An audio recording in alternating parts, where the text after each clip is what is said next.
I pulled into my parents' driveway later than I'd planned. The fall air in Bend had that kind of dry chill that crept into your sleeves when you weren't paying attention. I'd just finished a client presentation in Portland that went better than expected. A small win, sure. But these days, small wins were what I built my sanity on. The plan was simple. Grab my car, head home, maybe stop for Thai on the way. I'd left the car here 3 weeks ago when the repairs in my building's parking lot made street parking impossible. I'd figured it was safer in their garage anyway. Familiar walls, familiar locks. But when I clicked the remote to open the garage, the door creaked up and revealed nothing but dust, a rake, and my dad's old golf bag.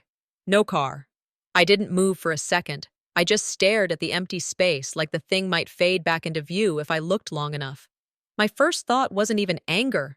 It was confusion. Maybe Dad had moved it. Maybe they were washing it. I pulled out my phone, opened my banking app. The last payment had hit 2 days ago.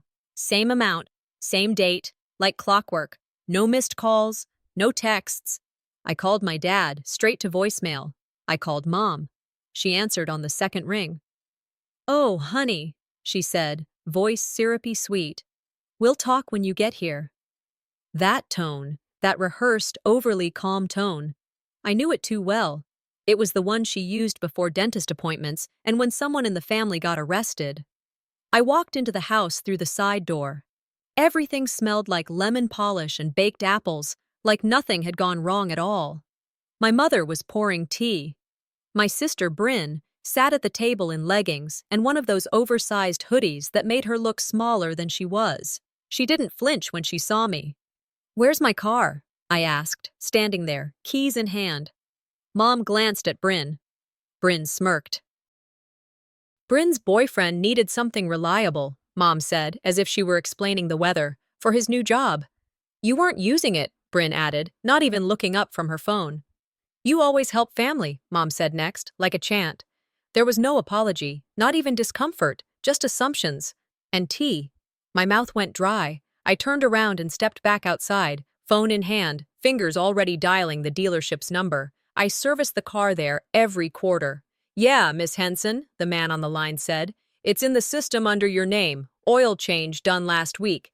But that was a Mr. Marin who brought it in." I paused. "Who?" "Jace Marin," he said, like I should know. "He gave your name as the backup contact." I ended the call without another word. I didn't go back inside. I sat down on the porch steps, the same ones I used to wait on every Halloween for Dad to bring out the decorations. I didn't cry. I didn't yell. I just sat there. I remembered sitting in that same dealership 3 years ago, signing my name on the dotted line. I remembered Mom's words. "This is the adult thing to do." Bryn didn't qualify. Bad credit, late payments, no steady income. So I did it. For the family. Now the car was gone. The debt was mine, and they handed it to a man I'd never met. I whispered out loud, "I don't even have the title yet, and they've already given it away." Back in the rental car, I stared at their garage. 3 years of payments, no vacations, no upgrades, no cushion. They gave it away like it was nothing. They didn't even think I'd mind. I stayed for dinner, not because I wanted to, but because I needed to. Call it damage assessment. I wasn't hungry, but I sat at the table anyway, hands folded, watching the whole charade unfold. Bryn chatted like nothing had happened. Her boyfriend, Jace, wasn't around, probably out driving the car I was still paying for. My mom hummed to herself as she served salad like this was a typical Wednesday night. My dad, quiet as usual, nodded when spoken to, didn't look up otherwise. I brought up the car again, not with anger, just a question. "So who authorized it? Who decided it was okay to hand off my car?" Mom sighed, setting down the tongs. "Sweetheart, you always help family." Then Bryn chimed in with her usual tone. "You've got money, some of us don't." That did it. I didn't say a word, not right then. But in my mind, the click was deafening. I wasn't confused anymore. I was furious. There it was again, that phrase, "You always help family." I'd heard it a dozen times in my life, maybe more. When Bryn needed help with college tuition she never finished. When she moved out and then back in, twice. When she started that jewelry thing she called a business and blew through 10 grand in under a month, it wasn't just a one-time thing. This was the way it had always been. Reliable meant replaceable. I scanned the table. Mom was now talking about Bryn's upcoming launch event like it was the Academy Awards. Bryn grinned and nodded along, like a queen presiding over a loyal court. My dad poured himself a second glass of wine and stayed silent. None of them were looking at me. Of course not. I remembered every time I'd been the quiet one, the one who never asked for help, the one who paid her bills, kept her head down, and didn't make noise. Turns out, that just meant I was the one they figured wouldn't mind being stepped on. "You're so practical," Mom had always said. Which was her way of saying I didn't need affection, recognition, or fairness, just bills and spreadsheets and cleaning up after the mess. Bryn, on the other hand, she was a survivor. According to Mom, she was resilient. That word again, the one they gave to people who never faced the consequences of their own chaos.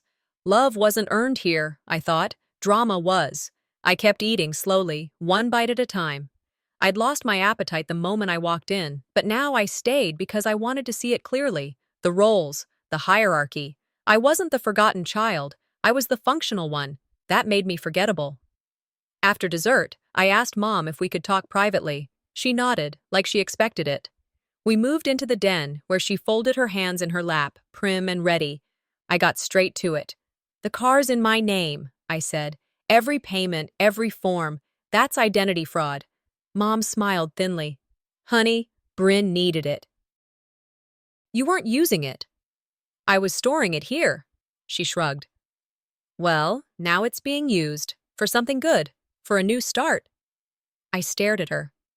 "Did you think I wouldn't notice? Or just that I wouldn't speak up?" Her expression cracked for a split second. Then the tears came. Not mine. Hers. "I can't believe you're talking to me like this. After everything we've done for you. After all those years." And just like that, the conversation wasn't about the car anymore. It was about me daring to call it what it was. I didn't slam the door when I left. I didn't even raise my voice. But every step I took back to my car felt heavier, more deliberate. On the drive home, I replayed the dinner word for word. Every sentence, every pause. I knew what I had to do. Back at my apartment, I turned on my laptop. I pulled up every document tied to that car. Loan agreements, insurance, email threads. I opened a spreadsheet and started logging everything by date. This wasn't about hurt feelings anymore. This was documentation. I searched local legal resources, scanned through fraud statutes, reviewed Oregon DMV procedures. No more waiting, no more warnings. I wasn't planning revenge, I was building a case. I've been quiet for 35 years, I thought. They won't hear my next move until it hits. I caught my reflection in the dark window. Tired, yes, but not defeated. The next morning, I got up before the sun and sat at my kitchen table with a cup of cold coffee I never intended to drink. My laptop was already open. I wasn't scrolling. I was hunting. Banking records, loan paperwork, insurance documents, every file I'd saved in the last 3 years. Halfway through reviewing the scanned documents, I saw it. A form I didn't remember authorizing. Transfer of use authorization, dated almost 11 months ago, looked official, typed clean. At the bottom, my name, signed, except it wasn't. The curve on the last L in my first name was off, the middle loop too tight. Whoever wrote it tried to mimic my style, but they missed what made it mine. This wasn't an accident, this was a plan. I opened a new folder on my desktop, named it "If They Make Me Press Charges," and dragged the document in. I sat back. Not scared, not even surprised, just done. All those times I let little things slide.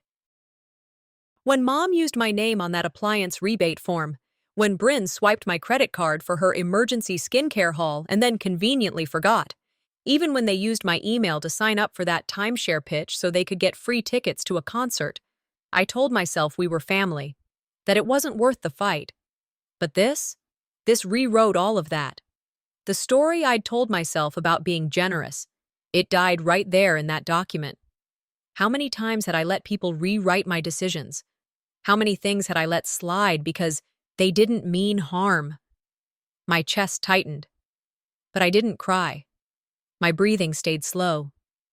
It was just my mind, realigning everything.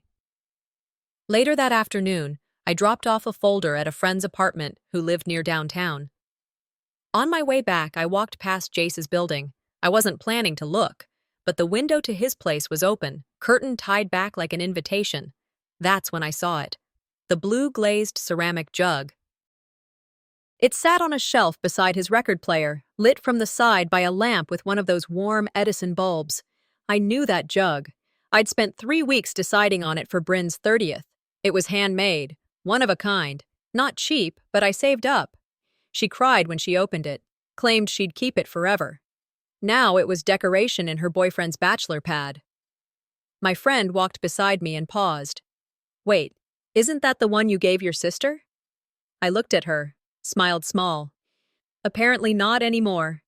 Back home, I lit a candle and sat back down at my desk. I took photos of every document, front and back, saved them to a USB, backed them up to the cloud, then searched Oregon DMV policies about fraudulent use, asset misappropriation, and forgery. I wasn't trying to burn bridges. I was just done pretending there weren't fences. I printed out the forged form, slipped it into my purse behind my ID. It felt heavier than it should have. That night, I took a walk to Jace's apartment. I wasn't there to argue. I wanted to just see him, face to face, before I moved forward. His unit was upstairs, right corner of the second floor. I knew because Mom had once slipped and said he had a view of the hills. As I reached the landing, I heard music playing, some curated playlist, all vintage soul and vinyl crackle, like a vibe someone tried too hard to pull off. A Do Not Disturb sign hung on his doorknob, hotel branded, local, classy. He hadn't even bothered to flip it around. I stood there for a moment, knuckles just above the wood. No movement, no footsteps. I could have knocked, could have asked what gave him the right.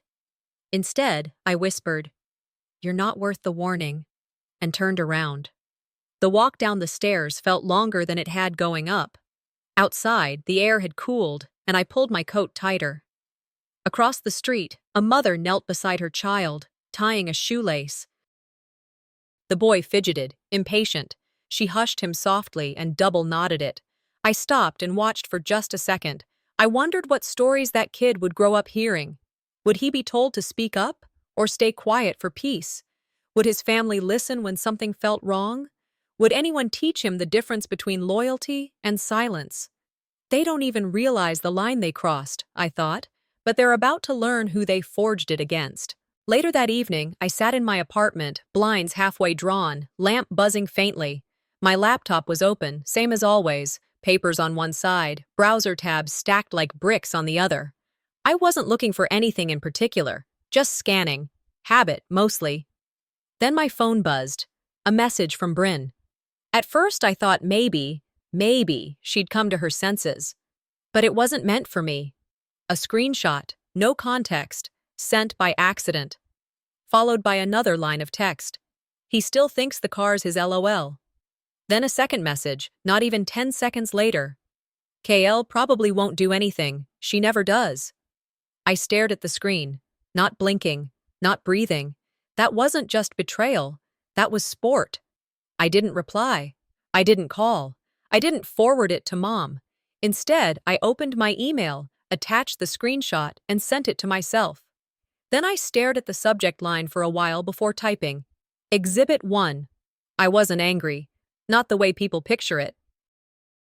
There wasn't yelling, no shaking fists. It was colder than that. It was arithmetic. Around midnight, I checked the family group chat. Normally, someone would have sent a Bible verse by now, or a meme, some throwback Thursday photo of us kids at the lake. But nothing. I refreshed the app. Still nothing. Then I saw the header.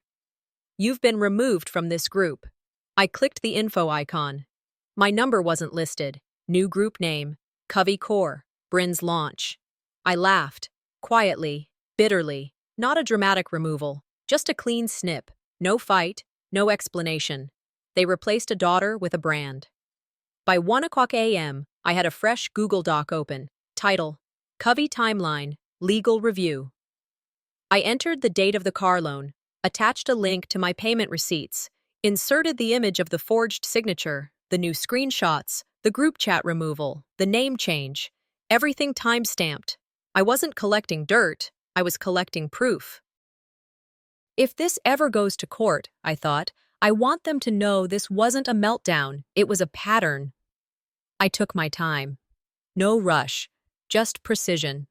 That same night, I turned off location sharing on all my family connections, logged into every bank account and set up two-step verification, changed passwords, canceled access to streaming services they still used, blocked Jace on everything, even LinkedIn, opened a savings account at a credit union I'd never used before. It wasn't about hiding, it was about control. Love shouldn't feel like a surveillance state. At 2:30 a.m., I stared at the voicemail icon on my phone. One new message from Dad, left days earlier. I didn't listen to it, not because I was angry, but because I knew exactly what it would say.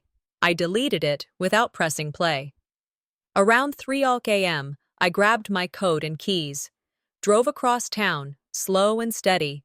The roads were quiet, empty. I parked just past the bend, across from the house I used to call home. Mom, the lights were on. Through the living room window, I saw them, Mom and Bryn, sitting on the couch. Bryn laughing, her hands moving animatedly. Mom nodding, smiling, hand on her daughter's shoulder. That same hand used to rest on my shoulder when I opened my college acceptance letter. Now it rested on the girl who handed off a stolen car like it was a favor. I sat there in the dark, engine off, headlights dimmed. I wasn't angry anymore, just done. They were building memories, I said aloud, without me. And that was fine, because this time, I wasn't the one being left behind. I was the one walking away. The email came in just after 9, forwarded by a friend from high school who still went to Mom's church. Subject line read, "Congrats to Bryn." I opened it because I already knew it would hurt. That's how those things work. You don't need to see the knife to know it's coming. It was a promotional newsletter. One of those glossy, overly cheery things with banners and bullet points. The headline was bold. From family roots to entrepreneurial wings. A photo took up half the space. The car, my car, front and center. A shot of a small apartment, my old couch in the corner, the label I'd designed visible on the product table. The caption read, "A family effort." But I wasn't in the photo, not even in the background. They'd cropped me out. I knew because I remembered the earrings I wore that day, big brass hoops Mom once called distracting. I remembered Bryn asking me to carry boxes. I remembered sweat trickling down my back while they posed, and now I was erased. I stared at the screen, at the word family. It felt like a bruise someone kept pressing. It took me back, months ago. That afternoon was hot, sticky. We were late setting up, and Bryn had forgotten tablecloths. I ran to the store, came back with the wrong color, and got a glare that lasted an hour. After the crowd trickled in, Mom pulled us aside. "Let's take a photo," she said. "Just us girls." I didn't want to, but I didn't say no. I stood stiffly between them, didn't smile much. I was tired. My hands still smelled like Lysol from wiping down the table. Now, in the version the church had, it was just Bryn and Mom. Bright smiles, shoulders touching, like I'd never been there at all. "They framed it the way they always do," I said aloud. I didn't mean the picture. Out of curiosity, or masochism, I checked Bryn's Instagram. There it was again. Same photo. Same caption. Comments poured in. "Such a power duo. Love this. True family goals. Not one mention of me. Not one tag. Just hashtags. Hash blessed. Hash my tribe. Hash support system." My phone pinged. A text from Marissa, one of the only people who knew the truth. She wrote, "Didn't you design that label?" I typed back, "Apparently I did it anonymously." Then turned off notifications. They used me. Used my labor, my money, my name, but not my face. Later that evening, my phone rang. Dad. I stared at the screen for a while. Normally, I'd let it go to voicemail, but something told me to answer. His voice came in rough, like gravel. Hey. I waited. I had a bad dream, he said. Not sure what it means, just you were in it, but far away. Wouldn't look at me. He paused. I think we lost you somewhere along the way. I didn't speak. I let the silence do the work. He continued, slower now. Sometimes I feel like I'm not in my own house. Like the rules changed and nobody told me. That line nearly cracked me. It was the first time someone in that house said it out loud, that something was broken, that it wasn't just me imagining it, but I didn't thank him, or cry, or reach for comfort. I just said, okay, then hung up. I sat in the dark, the glow of my laptop the only light. Opened the folder, Covey Timeline, Legal Review, added the email. Titled it, Use of Likeness, Property Without Consent. I didn't rage, I didn't rant. I documented. They didn't steal my money, I thought. They stole my story. Then I hit save. The bank office smelled like printer toner and air conditioning. I'd taken the morning off work, sat in the chair across from the loan officer, dressed in a gray sweater and jeans, simple but presentable. I had the paperwork in a neat folder, my credit history printed, salary letters signed. The condo wasn't fancy, just a one-bedroom with a view of the river and a small balcony I'd imagined reading on. The woman across from me smiled politely until her eyes locked on the screen. Then she paused, looked at me, then back at the monitor. I'm sorry, she said, but your debt-to-income ratio is too high. I blinked. I've never missed a payment, I told her. I believe you, she said, typing again, like it might change the outcome. But you're still carrying a liability of over $200,000. The room shrank around me. I can't qualify for a mortgage because I trusted my family? She didn't answer. She didn't have to. I walked out with my folder still zipped, Dream folded neatly inside it. Back at home, I opened my laptop and pulled up my credit profile. The numbers were red. My score had dipped. Notes flagged for excessive liability and high utilization. 3 tabs open. Bank, loan contract, credit tracker. I called the loan company. What happens if I stop paying? I asked. Repossession within 15 days, the voice said. If sold below value, borrower responsible for balance. And if the car was given to someone else without my consent? That would be fraud. You'd need to file a dispute. Click. I stared at the Make a Payment button. Then I closed the browser. I wasn't protecting that car anymore. It wasn't mine. Not really. I walked to the bedroom, opened the bottom drawer, and pulled out the fireproof lockbox. Inside, every payment receipt, insurance summary, scanned contracts. I moved the documents to a new folder, printed duplicates, slipped them into the box. I took the second key to the car, the one I'd kept just in case, and snapped it in half. The break didn't feel symbolic. It felt necessary. I opened a new email, typed to the dealership. This car was transferred without authorization. Registered owner did not approve usage. Consider this a notice of theft. Then I filed a fraud report with the lender. Done. Let them scramble for once. I wasn't holding the rope anymore. 4 days later, I found a bright orange envelope taped to my apartment door. Final notice. Asset retrieval scheduled. I peeled it off carefully, sat it next to my coffee. No panic, no regret, just quiet. I called my building manager and said there might be a tow truck arriving in the next few days. He asked if I needed to dispute it. I said no. I'm not losing something, I told him. I'm clearing space. That afternoon, a new group chat popped up on my phone. Bryn's emergency. I hadn't seen that name in a while. The messages came fast. Mom. Kale, please don't do this. We'll talk. We can fix this. Then Bryn. He needs that car. He's starting a new job. Just give us 1 more month. 1 more month. 1 more excuse. I typed back. I needed a home. I waited 3 years. No more soft landings. No more invisible lines. I muted the thread, locked the screen, and finished my coffee. They asked me to speak at a community finance event downtown. It was hosted by a women's group that claimed to empower others through shared experience. I almost said no. Then I thought, maybe it's time. They gave me 10 minutes and a topic. How to protect your identity, even from those closest to you. I wrote the speech in a single sitting, then rewrote it 3 more times. It wasn't bitter. It wasn't explosive. Just clear. Numbers. Facts. And buried in there, my story. Just veiled enough to pass for a cautionary tale. I wore a black blazer, hair pulled back, no makeup. Not because I didn't want to be seen, but because I didn't want them distracted. My hands trembled slightly when I stepped up to the mic. I breathed once, then spoke. Financial abuse doesn't always look like empty accounts or bruised credit scores.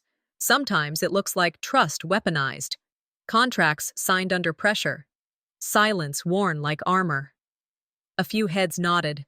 I pressed forward. I once had a client who paid off a $200,000 car. The catch? She never drove it because her family decided someone else needed it more. Some people smiled knowingly, others sat straighter. I wasn't angry, I was precise. Then, as I reached the part about recovery, about legal recourse, about taking back control, the mic cut out. Dead silence. I tapped it. Nothing. An organizer rushed up, leaning in. Sorry, we're out of time. Another speaker's waiting. She didn't whisper it with shame, just logistics.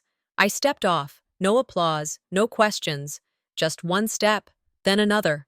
Out in the parking lot, I stared at the spot where my car used to be. It was gone, of course. Sold? Towed? Doesn't matter. I sat on a bench nearby. Let the cold metal ground me. They don't just take your voice, I thought. They erase the space where you were supposed to speak. A woman from the audience walked over, maybe mid-20s. Didn't introduce herself. Just sat beside me. You said more in 5 minutes than some of them say in entire keynotes, she said. I didn't look at her, just nodded. The feeling wasn't rage, it was release. That night, I was home folding laundry when my phone buzzed. It was Bryn. Have you heard from Jace? I hadn't. I opened social media. His accounts were gone. Deleted. Disappeared.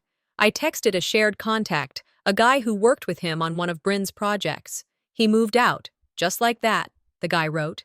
No goodbye. The car was gone. Jace was gone, along with whatever fantasy my sister had built around him. I didn't celebrate, didn't text back. It wasn't karma. It was cause and effect. Consequences come, even when you whisper. Around midnight, I walked into the bathroom and looked in the mirror. I hadn't removed my makeup because I hadn't worn any. Just the day's weariness etched around my eyes. I traced the line of my jaw. They silenced me in front of a crowd, I thought. But the echo's still mine. I picked up a cloth, wiped my face clean, not for effect, for clarity. Then I opened my phone, started a new voice memo. Let's start over. I hit post at 3:47 a.m. Didn't tag anyone, no hashtags, no explanation. Just a screenshot of my final loan receipt, with my name, the full amount, and the date. Below it, a caption. I paid $200K over 3 years. The car was never mine, neither was the thanks. Then I turned off my phone and slid it face down across the kitchen table. I didn't need to see it take off. That wasn't the point. This wasn't about likes. This was about proof. And silence. Their silence. Let them explain it to the world.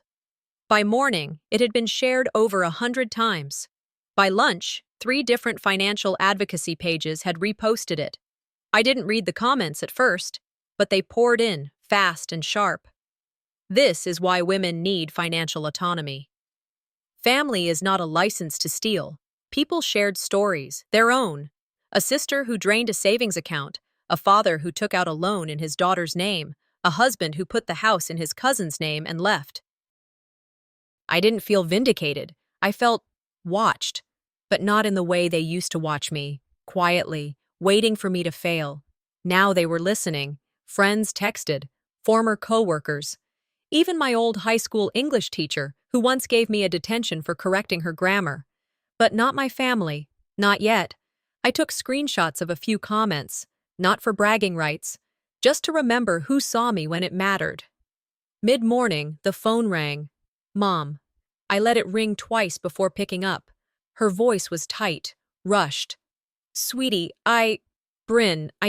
Kale, She paused, like that could fix it. You could have said something, she said. I waited, counted 5 seconds in silence. Then I said, I did. You just called me the name of the person who stole from me. Click. That was it. No scream, no sobbing, no long-winded defense. Just me, reclaiming the moment they'd spent years rewriting. Later, I opened my email signature and made one small change. Kale Henson, independent consultant, speaker. It felt premature, but also overdue. An invitation landed in my inbox before lunch. A financial podcast wanted me to talk about financial boundaries inside families. They said I had a unique voice, that I'd hit a nerve. I didn't respond, not right away. I opened a file I'd been building for weeks. What they took, what I got back. 2 columns. The left one was long, but the right side was finally catching up. Bryn posted a vague Instagram story later that day. Haters will always try to twist your story. Sure. Mom left a voicemail. Let's not make this public. We can heal, privately, as a family. I blocked both of them. Not because I hated them, but because I was done giving them access to harm me. I printed out my post and taped it to the fridge, right next to the calendar that still had Mom's birthday written in my handwriting. They wanted me quiet, I whispered. Now they can listen instead. Before bed, I opened the same email they'd sent to the church group, the one with the photo, the one that cut me out. This time, I downloaded the image, opened it in Photoshop. I cropped myself back in, just enough, saved the file as proof I was there. Then I printed it and slid it into the folder with the original car key, the one thing I never gave up. The podcast studio was quiet, minimal, no big signage, no producers flitting around, just a mic, a host with kind eyes, and a room that didn't smell like apology. They introduced me simply. Kyle, financial survivor. I told the story, not with bitterness, not for sympathy, just facts. My name on a car loan, 3 years of payments, 0 ownership, a family that treated trust like a bottomless well, no names, no finger pointing, just one clear message. Protection starts with boundaries. The host asked why I stayed silent so long. I looked down, hands resting on my lap. Because I didn't think my pain would be allowed to take up space. 2 days later, the episode went live. Title: The Cost of Loyalty. The phone call came the same night it aired. Not crying this time, not even defensive. Can we meet? Mom said. Just us? I agreed. The house looked the same. Nothing ever changed in that place. That's part of the problem. She made tea, set it down in front of me. A cinnamon apple, my least favorite. We talked about nothing for a while. Then, casually, like she was asking if I had extra milk. Do you still have the other key, just in case something happens to Bryn's copy? I looked at her, set my cup down. I don't give keys to people who break locks. She blinked, tried to smile like I was joking, then laughed, soft and awkward. I didn't join her. I stood up, adjusted my coat. I think we're done here. Outside on the porch, Dad stood like he'd been waiting for the end of a storm. He didn't speak, just nodded once. I nodded back. It wasn't forgiveness. It wasn't closure, just recognition. On the drive home, I played the podcast in the car. My voice, clear, grounded, filled the cabin.